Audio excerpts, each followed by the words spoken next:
Kris Piotrowski è il co-fondatore e direttore creativo di CAPY, azienda indipendente di Toronto sviluppatrice di videogiochi. Recentemente Piotrowski ha lavorato a Superbrothers, Sworcery EP, nato dalla collaborazione tra CAPY, Craig Adams di Superbrothers e Jim Guthrie, così come nella versione HD di Clash of Heroes. Kris Piotrowski inoltre ricopre il ruolo di giurato nell'Independent Games Festival, lavorando sia per il premio Excellence in Design sia per il Sumas McNally Grand Prize. Alla View parla della progettazione di Superbrothers, Sworcery EP, un videogioco di avventura esplorativo con una particolare enfasi nello stile visivo e musicale.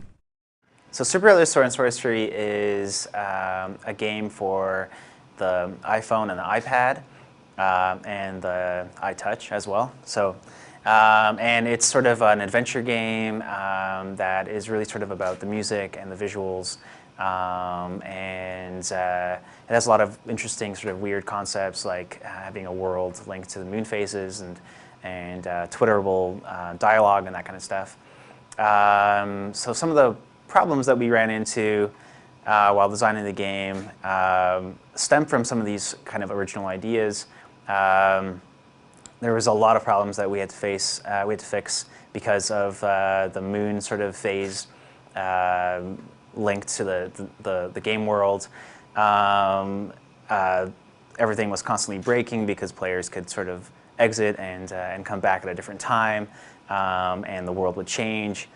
And the other sort of things that we faced was a lot of the ideas that we created in the game are kind of strange and unique, so we sort of avoided traditional gameplay sort of sensibilities and kind of struck out to create our own kind of experience. And because of that, we struggled between making something that was a little bit too confusing or maybe not intuitive on a sort of traditional gaming sense.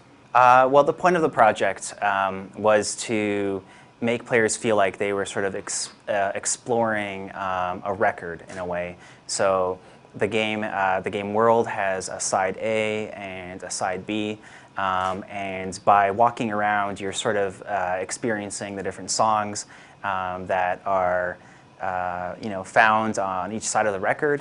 And sort of in addition to that, a lot of the gameplay elements are inspired or directly linked to music. So the puzzles, the Sworcery puzzles, are sort of about finding the music within the environment. The Trigon battles are directly sort of synced to the audio. And really the game is kind of about discovering and exploring the music within an environment in that kind of way. The difficulties that we found, sort of like I mentioned before, was that a lot of the ideas that we were trying, we didn't really have a frame of reference for.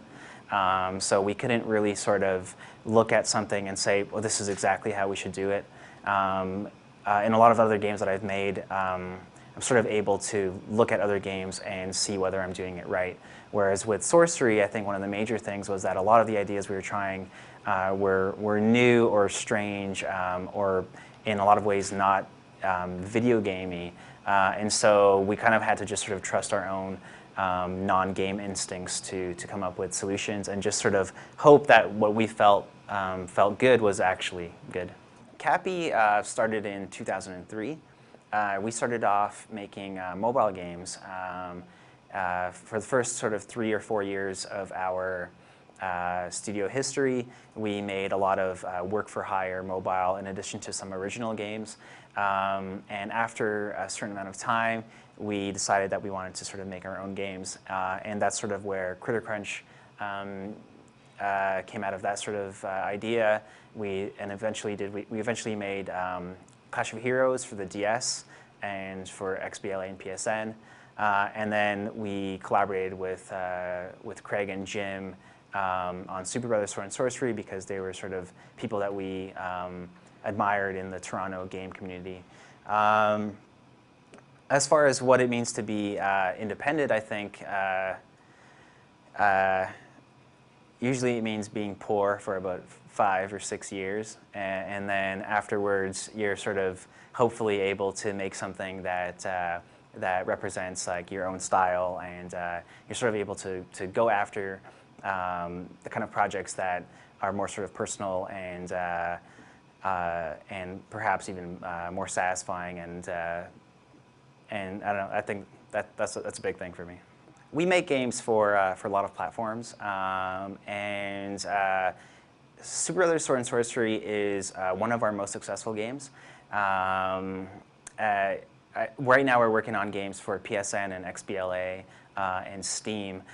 In the future, I think we're going to continue that kind of trend. I think as a studio, we like to sort of make slightly bigger games which fit sort of the XBLA, PSN scale, and then also have a little bit smaller games for iOS to sort of just explore new ideas and things like that. So in the game, you can post all the text from the game on your Twitter account.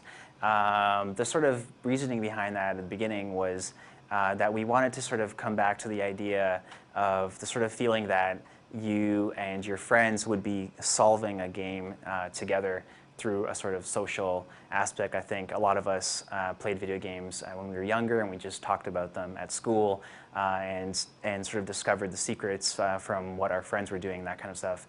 That was sort of our initial approach for the game, and having the sort of Twitter aspect to it allowed us to make the game just a little bit more stranger and more complicated, just because players were able to, we kind of knew that players would be tweeting out information, and so even the most sort of convoluted ideas in the game could potentially be solved just because you saw a random tweet.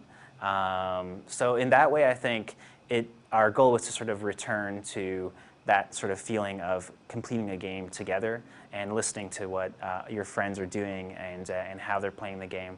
That was the intention for it.